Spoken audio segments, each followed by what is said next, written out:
ધોરણ 11 આર્ટ્સ, વિષય સાયકોલોજી, મનોવિજ્ઞાન. મનોવિજ્ઞાનના છેલ્લા લેક્ચરની અંદર મેં તમને તમારો જે 7મો પાઠ જે છે ભાષા અને પ્રત્યય, એના વિશે આપણે સમજૂતી મેળવતા હતા. એમાં મેં તમને ભાષાના લક્ષણો ઉપરાંત ભાષાના જે વિવિધ પાસાઓ હતા તેના વિશે સમજૂતી આપી.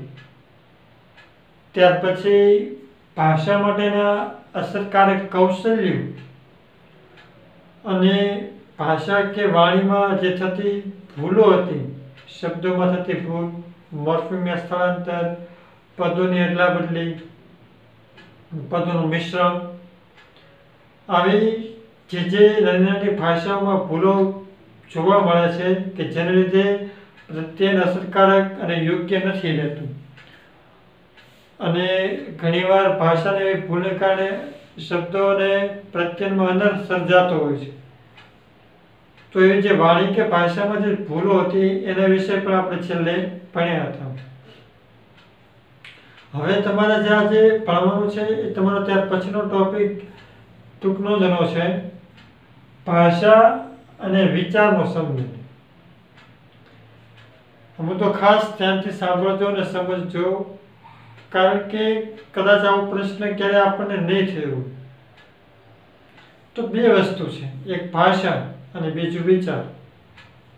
અને પૃથ્વી પર જેટલા પણ પશુ, પક્ષી, પ્રાણીઓ, જીવ, જંતુ, માનવી, આ બધા લોકો જે છે એમાં આ બે વસ્તુ હોય, ભાષા અને વિચાર. જેમ આપણે લોકો ભાષાઓ બોલીએ છીએ, ભાષામાં વિવિધતા ભલે હોય પણ જસ્ટ ભાષા તરીકે લઈશું, પછી કોઈ પણ ભાષા હોય અને વિચારીએ છીએ. એમ દુનિયાના બીજા પશુ, પક્ષી, પ્રાણીઓ છે, બરાબર, એ લોકો પણ ભાષા, એની પોતાની ભાષા પણ છે અને વિચારણા પણ છે. તો સ્વાભાવિક છે કે ભાઈ આપણને પ્રશ્ન થાય કે ભાષા ક્યારે ઉદ્ભવી, ભાષાની શરૂઆત ક્યારે થાય. ત્યાર પછી પ્રશ્ન આપણે એવો થાય કે ભાઈ વિચારણા ક્યારે ઉદ્ભવે, વિચારણાની શરૂઆત ક્યારે થાય. માનવી તરીકે આપણે સમગ્ર જીવન દરમિયાન જે આંતરક્રિયાઓ કરીએ છીએ, બોલીએ છીએ, ત્યારે ભાષાઓનો ઉપયોગ કરીએ છીએ, સાથે સાથે વિચારનો ઉપયોગ કરીએ છીએ. અને મોટે ભાગે આ બંનેના સંયુક્ત રીતે આપણે એનો ઉપયોગ કરીએ છીએ. તો મારો કહેવાનો પ્રશ્ન એ છે કે તો પહેલા ઉદ્ભવે શું? માનવી પહેલા શું શીખે છે? માનવી પહેલા કયા વર્તનમાં આગળ વધશે, ભાષામાં કે વિચારમાં? માનવીનો વિકાસ થાય છે તો પહેલાનો ભાષાનો વિકાસ થશે કે એની વિચારણાનો? બીજી વસ્તુ કે ભાઈ તો પછી બીજી વસ્તુ આપણે એમ કહીએ કે ભાઈ ભાષાનો વિચાર પર આધાર છે કે વિચાર ભાષા પર આધારિત છે? તો કોના પર આધારિત છે? ભાષા વિચાર પર કે વિચાર ભાષા ઉપર? આ બાબતની સ્પષ્ટતા કરવા માટે મનોવિજ્ઞાન ક્ષેત્રમાં ઘણા બધા પ્રયોગો થયા, સંશોધનો થયા અને દરેક મનોવૈજ્ઞાનિકોએ જુદા જુદા પોતાના મંતવ્યો રજૂ કર્યા ભાષા અને વિચારમાં. અમુક મનોવૈજ્ઞાનિકો એમ કહે છે કે આ વ્યક્તિત્વના વિકાસમાં પહેલા ભાષા આવે ને પછી વિચાર આવે, જ્યારે કેટલાક મનોવૈજ્ઞાનિકોનું કહેવું એમ છે કે પહેલા વિચાર આવે ને પછી ભાષા આવે. એટલે કોઈ સંયુક્ત મત જે છે એ ન જોવા મળ્યો. પણ એને ધ્યાનમાં રાખીને જે સંશોધન થયા કે અભ્યાસ થયા એને આધારે ભાષા અને વિચારણાને સંબંધને સમજવા માટે તમારે 3 મુદ્દા આપેલા છે, એ ભણવાના છે. પહેલું, ભાષા વિચારને ઘડે છે. એ 3 મુદ્દા કે પહેલું, ભાષા વિચારને ઘડે છે. બીજો મુદ્દો, વિચાર ભાષાને ઘડે છે. અને ત્રીજું, ભાષા અને વિચારના ઉદ્ગમો જુદા જુદા છે. હવે આ જે 3 અભિગમો, 3 મંતવ્યો છે, બરાબર, એના 3 સિદ્ધાંતો છે, એના વિશે આપણે એક પછી એક જોઈએ. તો સૌથી પહેલો મુદ્દો આપ્યો છે ભાષા વિચારને ઘડે છે. એટલે આ લોકો એવું કહેવા માંગે છે કે પહેલા ભાષા હોય અને ભાષાની આધારે આપણો વિચાર રજૂ થાય. એટલે આ લોકો ફર્સ્ટ પ્રાયોરિટી ભાષાને આપે છે કે તમે ભાષા બોલો છો એના આધારે વિચાર ઉદ્ભવે કે વિચાર થાય છે. કઈ રીતે તમને સમજાવું કે જોઈએ આપણે કે ભાઈ કઈ રીતે. તો બેન્જામિન લી વોલ્ફ, મનોવૈજ્ઞાનિક નામ છે બેન્જામિન લી વોલ્ફ. એના મતે ભાષા વિચારને ઘડે છે, વિચારના વિષયને ઘડે છે, બતાવે છે. આપણે જે ભાષા બોલીએ છીએ, આપણે જે શબ્દ બોલીએ છીએ એ આપણા વિચાર રજૂ કરે છે. એવું કહે છે ભાષા વિચારને કરે છે, ભાષાથી આપણા વિચાર રજૂ થાય. એટલે પહેલા ભાષા અથવા તો ભાષા છે તો આપણે વિચાર રજૂ કરી શકીએ છીએ. એટલે ભાષા જે છે એ વિચારના વિષય વસ્તુ નક્કી કરે છે. બરાબર, તમારે શું કહેવાનું છે, તમારા વિચાર રજૂ કરે છે. કોઈ ભાષા તમારી ઈચ્છાઓ રજૂ કરે, તમારી માન્યતાઓ રજૂ કરે છે. એટલે ભાષા વિચાર વિષય વસ્તુ નક્કી કરે છે. વ્યક્તિના વિચાર પર ભાષા પર આધાર રાખે છે. વ્યક્તિનો વિચાર કોના પર આધાર રાખે છે? ભાષા ઉપર. આપણે કોઈના વિશે કંઈક વિચારીએ છીએ તો એને ભાષાના આધારે કેટલીક વાર આપણે નક્કી કરીએ કે આમ હશે, આવું હશે, જે કાંઈ એની ભાષાના આધારે ખબર પડે. તો એટલા માટે એવું કહ્યું કે વ્યક્તિના વિચાર ભાષા પર આધારિત રાખે છે. ભાષાને આધારે વિચાર કરવો પડે. આપણા વિચારો ભાષા પર આધારિત છે. એટલે આ લોકો ભાષાને મહત્વ આપે છે કે ભાષા દ્વારા તમારા વિચારો બીજાને ખ્યાલ આવે છે. સાથે સાથે ભાષાકીય સાપેક્ષતાની ઉત્કલ્પના કહેવામાં આવે છે. એને આપણે ભાષાકીય સાપેક્ષતાની ઉત્કલ્પના કહીએ છીએ. ભાષા દ્વારા જ્યારે આપણે ભાષા બોલીએ છીએ ત્યારે વિચારો સ્પષ્ટ થતા હોય છે. બરાબર, તો વિચારને સ્પષ્ટ કરવા માટે ભાષા જરૂરી છે. એટલા માટે કે ભાષા પહેલા આવે છે અને વિચાર પછી આવે છે. એટલા માટે એને ભાષાની સાપેક્ષ ઉત્કલ્પના કહેવામાં આવે છે. તમે ચોપડી બહુ સરસ આપ્યું છે કે ભાઈ આપણે લોકો સામાજિક ભારતીય જીવનશૈલી જે છે, આપણે ત્યાં કુટુંબ પ્રથા, જ્ઞાતિ પ્રથા, ધર્મ પ્રથાનું મહત્વ વિશેષ છે પશ્ચિમના દેશો કરતા. અને આ સામાજિક સંબંધોનું પણ વિશેષ મહત્વ છે બીજા બધા દેશો કરતા. આપણા ભારત દેશની અંદર ઘણા બધા સામાજિક સંબંધોના પ્રકારો પડે છે અને લગભગ જુદા જુદા સામાજિક સંબંધોના આપણે જુદા જુદા નામ આપીએ છીએ. જેની સાથે જેવા સંબંધથી જોડાયેલા છે, જે પાસાથી જોડાયેલા છે, એ પ્રમાણે નામોમાં વિવિધતા છે. એના આધારે વિચારો વિવિધ રીતે સ્પષ્ટ થાય. એટલે ભારતને સંબંધની વિવિધતા છે, વિવિધ નામો છે. દાખલા તરીકે આપણે જન્મ આપ્યો અને આપણે મમ્મી પપ્પા કહીએ છીએ. પછી પપ્પા હોય એના ભાઈને આપણે કાકા કહીએ છીએ. પપ્પા હોય એની બેન ને આપણે ફઈ કહીએ છીએ.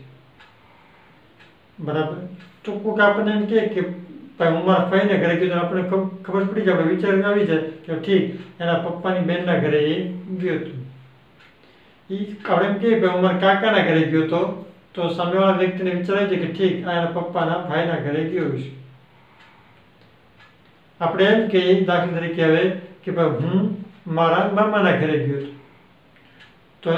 તો એને ખબર પડી જાય કે ઠીક આ ભાઈ ક્યાં, તો કે એના મમ્મીના ભાઈના ઘરે ગયો છે. આપણે એમ કહીએ કે ભાઈ હું મારા માસીના ઘરે ગયો હતો, તો એના આધારે એવો ખ્યાલ આવે કે આ ભાઈ એના મમ્મીની બેનના ઘરે ગયો છે. તો જે ભાષા બોલાય છે એના આધારે વિચારોની સ્પષ્ટતા થાય છે. એટલે ભારતની અંદર આવા જુદા જુદા જે સંબંધો છે એ પ્રકારના ભાષાના શબ્દો મૂકેલા છે અને ભાષાના શબ્દો પરથી વિચારોની સ્પષ્ટતા થાય. આપણે ત્યાં જેમ ધર્મ જ્ઞાતિની વિવિધતા છે એમ સંબંધોમાં પણ વિવિધતા છે અને એના નામોમાં પણ વિવિધતા છે. કાકા, મામા, ફઈ, માસી, ફુવા, બરાબર, માસા, ચીજો બનેવી, આમાં તો અસંખ્ય છે, શાળો શાળી. પણ એની આમાં તમે પશ્ચિમના દેશોમાં જોવા જાઓ બરાબર, તો ત્યાં બહુ શોર્ટેજ છે, ત્યાં બહુ લિમિટેડ હોય. જેમ આપણે માસા માસી હોય, માસા હોય ફુવા હોય, ત્યાં બે જ વસ્તુ છે, અંકલ અને આંટી અને કઝિન. આ ત્રણમાં જ પૂરું થઈ જાય. ત્યારે આપણે તો મેં કીધું માસી માસા કાકા કાકી ફઈ ફુવા, આ બધા વિવિધ શબ્દો. ઓલામાં તો બધું એક જ લાગુ પડે, આંટી અંકલ ને કઝિન કે બ્રધર. આપણે તો માસીનો છોકરો, મામાનો છોકરો, કાકાનો છોકરો, દાદાનો છોકરો, એવા અસંખ્ય સંબંધો છે. પણ આ શબ્દ કે ભાષા દ્વારા વિચારોની આપણને સ્પષ્ટતા થાય છે, એટલે એ લોકો ભાષા વિચારને ઘડે છે એમ માને છે. જ્યારે બીજો મત સામે એવો છે કે વિચાર ભાષાને ઘડે છે. અમુક લોકો એવું કહે છે કે વિચાર જે છે, આપણા જે માનસિક વિચાર હોય એને આધારે આપણે ભાષા બોલતા હોઈએ છીએ. આ લોકો વિચારને મહત્વ આપે છે. પ્રખ્યાત મનોવૈજ્ઞાનિક સ્વિસ મનોવૈજ્ઞાનિક જીન પિયાજ, તમે અગાઉ ભણી ગયા છો જીન પિયાજનો સિદ્ધાંત. સ્વિસનો જીન પિયાજનું એવું માનવું છે કે વિચાર ભાષા પહેલા આવે છે. બહુ સાચી વાત છે. આપણે બોલી તો જ એકવાર, જો આપણા મગજમાં શું આવશે, વિચાર આવશે. એટલે એ દ્રષ્ટિએ આપણે જોવા જઈએ તો જીન પિયાજ સાચો લાગે કે ભાઈ વિચાર પહેલા આવશે ને ભાષા પછી. પિયાજનું માનવું છે કે વિચાર ભાષા પહેલા આવે છે. એટલે વિચાર પહેલા આવી જાય અને વિચારને વ્યક્ત કરવા માટે આપણે ભાષાનો ઉપયોગ કરીએ છીએ અને ભાષાના શબ્દ પર અસર કરે છે. અને આપણા વિચારો કોના પર આધાર રાખે છે? ભાષાના શબ્દો ઉપર. આપણા મનમાં કોકને મારવાનો વિચાર આવે તો આપણે એમ બોલીએ કે હું તને મારીશ. આપણા મનમાં કોકને બચાવવાનો વિચાર આવે તો આપણે એમ કે હું તને બચાવીશ. તો પહેલા વિચાર આવે છે ને પછી આપણે શબ્દ કે ભાષા બોલીએ છીએ. એટલે શબ્દ કે ભાષા બોલવા માટે વિચાર મહત્વનો છે, પાયો છે. એટલે એ દ્રષ્ટિએ આપણે જોવા જઈએ તો વિચાર ભાષાને ઘડે છે એવું આ લોકોનું માનવું છે. અને ખાસ તો સ્વિસ મનોવૈજ્ઞાનિકે એની સ્પષ્ટતા કરી કે આપણા ભાષા ઉપર આપણા વિચારોની અસર હોય છે. હવે બીજી વસ્તુ કે વિચારના ઉદ્ભવ માટે ભાષાની જરૂર નથી. તમે વિચારો કે ભાષાની જરૂર પડે છે? તમે માનસિક ક્રિયા કરો છો વિચારો, બરાબર? તમે ક્યાં ભાષાને કેવું પડે એ ચાલો શબ્દ મગજ વિચાર એમ નથી કેવું. તો તમારા મનમાં વિચાર લાવવા માટે ભાષાની જરૂર છે નહીં. વિચાર તો નહીં આવવાનો, પણ પાછું એક છે ભાષા બોલવા માટે કોની જરૂર પડશે? વિચારની જરૂર પડે અને પડે છે. એટલે આ લોકો એવું કહે છે કે વિચાર ભાષા પહેલા આવે છે. વિચાર પહેલા આવે ભાષા પછી, અને ભાષાને શબ્દ પર અસર કરે છે. વિચારના ઉદ્ભવ માટે ભાષાની જરૂર નથી. વિચાર આવવા માટે ભાષા આવડતી હોય તો વિચાર એવું નથી. નાનો બાળક હોય બરાબર દાખલા તરીકે, તો એને ભાષા ન હોય પણ એના મગજમાં વિચાર તો આવતા જ હોય છે. મૂંગો હોય તો ભાષા નથી તો એને વિચાર તો આવે જ છે. એટલે એ રીતે એ અલગ પડે છે. એટલે વિચારના ઉદ્ભવ માટે ભાષાની જરૂર નથી. અર્થ સમજવા માટે પહેલા વિચાર જરૂર પડે, બરાબર? એમ કોઈ બોલ્યું, શબ્દ બોલ્યો, અર્થ વાક્ય બોલ્યા, તો એ શબ્દ કે વાક્યનો અર્થ સમજવા માટે આપણે પહેલા તો શું હોવું જોઈએ? વિચારતા હોવું જોઈએ, વિચારવાની ક્ષમતા હોવી જોઈએ. તો આપણે અર્થ સમજી શકીએ. જો બાકી વિચાર જ ન શકતા હોય તો એનો અર્થ કોઈ સમજવાનો રહેતો નથી. એટલે અર્થ સમજવા માટે પણ પહેલા વિચાર જરૂરી છે. દાખલા તરીકે પહેલાના બાળક નાનું હોય, બરાબર, ત્યારે પોતાની બધી અભિવ્યક્તિ રડીને કરે છે. ભાષા સૂચવું પણ એના વિચાર હોય છે, ખાવાના પીવાના કે વોશરૂમ જવાના કે કોઈ પણ એ વિચાર વ્યક્ત કરે છે, એ રડીને કરે છે, ભાષા નહીં. તો પેલા વિચાર આવ્યો ને, વિચાર જ ન હોય તો એ થાત નહીં. એટલે દાખલા તરીકે બાળક કંઈક જુએ એ વ્યક્ત કરે ત્યારે ભાષા નહીં પણ વિચારોને આધારે કોઈને જુએ છે, માનો કે બરાબર, કે આનંદ વ્યક્ત કરે છે, તો એના માટે ભાષાની જરૂર જ પડતી. પણ એ કોને આધારે વ્યક્ત થાય છે? તો કેમ વિચારને આધારે વ્યક્ત થાય છે. એ દ્રષ્ટિએ વિચારને મહત્વ આપવામાં આવે છે. ભાષા બાળકને શીખવામાં આવે છે. જો નાના બાળકોને બોલાવી છે ક ખ પપ્પા, મમ્મી, કાકા આ બધું આપણે શીખવાડવું પડે છે. જ્યારે વિચાર છે એ આપણે કઈ શીખવાડવું પડતા બેટા તો આમ વિચાર, આમ કરાય એમ. વિચાર તો બાળકોમાં, માણસોમાં ઓટોમેટિક આપોઆપ આવી જાય છે. ભાષા શીખવાડવી પડે, વિચાર શીખવાડવી નથી પડતા, વિચાર તો આપોઆપ આવે છે. એટલે વિચાર એ રીતે જોવા જઈએ તો આંતરિક છે, અંદરથી ઉદ્ભવે છે, અંદરથી જે છે જોવા મળે છે. બાળક કંઈક જુએ કે વ્યક્ત કરે ત્યારે ભાષાની પણ વિચારણા હોય છે. ભાષા બાળકને શીખવામાં આવે છે, જ્યારે વિચાર એ કેવી પ્રક્રિયા છે, આંતરિક બાબત. ટૂંકમાં આ લોકો એવું માને છે કે વિચાર પહેલા આવે, એની અભિવ્યક્તિ આપણે ભાષા દ્વારા કરીએ છીએ. ત્રીજું, પરસ્પરનો સંબંધ બતાવે છે. ભાષા અને વિચારના ઉદ્ગમો જુદા જુદા. કેટલાક મનોવૈજ્ઞાનિકો એવું માને છે કે ભાષા અલગ છે અને વિચાર અલગ છે. ભાષાનું ઉદ્ભવ સ્થાન અલગ છે, વિચારનું ઉદ્ભવ સ્થાન અલગ છે, અને બે સ્વતંત્ર છે. એક વસ્તુ નથી કે કોઈ બીજા પર આધારિત નથી. ભાષા અલગ, ભાષાનું ફેક્ટર અલગ છે અને વિચારનું ફેક્ટર અલગ છે. રશિયન મનોવૈજ્ઞાનિક લેવ વાયગોસ્ટિક, અગાઉ પણ નામ આવી ગયું છે તમારે, વાયગોસ્ટિકના એવું માનવું છે કે બંને વસ્તુ અલગ અલગ અને સ્વતંત્ર છે. ભાષા રીતે અને વિચાર રીતે એને અલગ પાડે છે. કોણ? તો કે વાયગોસ્ટિક ને એના સાથીઓ એવું માને છે. 2 વર્ષમાં બંને એકબીજા સાથે સંકળાય છે. બંને એટલે કોણ? તો કે ભાષા અને વિચારનો.